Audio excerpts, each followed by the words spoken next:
Komünist Çin yönetimi işgal altındaki Doğu Türkistan'da Müslüman Uygur halkına karşı baskı ve gözaltı zulmünü sürdürüyor. Çin yönetiminin şimdi de camiye giden Müslümanları takip etmek için cami girişlerine yüz tanıma cihazları yerleştirmeye başladığı bildirildi.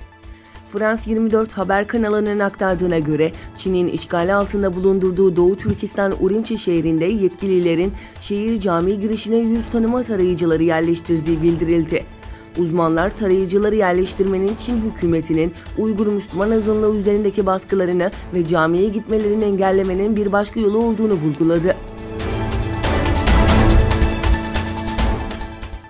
Doğu Türkistan'da milyonlarca Uygur Türk'ünü toplama kamplarına atan Çin'in buradaki insanları ağır işlerde bedavaya çalıştırdığı ortaya çıktı. Öte yandan toplama kamplarına alınmayan Türklerin ise karın tokluğuna çalışmak zorunda bırakıldığı belirtiliyor. Ortaya çıkan görüntülerde Uygur Türklerinin baskıyla çalıştığı görülürken insanların açlıktan ve yorgunluktan bitap düştüğü görülüyor. Çin ekonomisi ABD ile süren ticaret savaşı nedeniyle ciddi zarar gördü.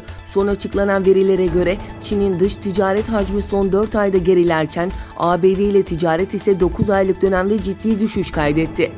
ABD ile Çin arasındaki dış ticaret hacmi Ağustos'ta bir önceki yılın aynı dönemine göre %17.3 azalarak 47.7 milyar dolara geriledi.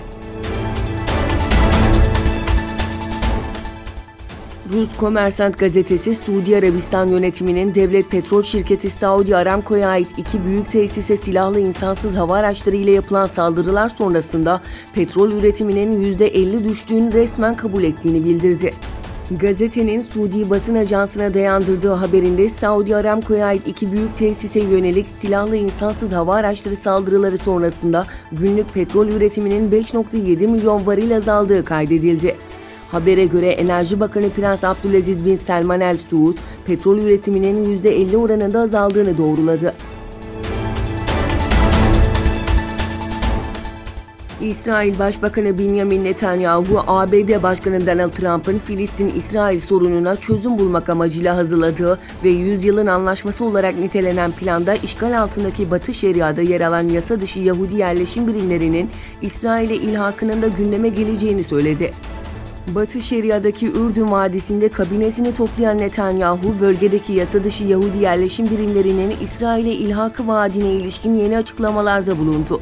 Netanyahu, tüm yasa dışı Yahudi yerleşim birimlerinin İsrail'in güvenliği ve mirasını güvenceye alınması için önemli olduğunu iddia etti.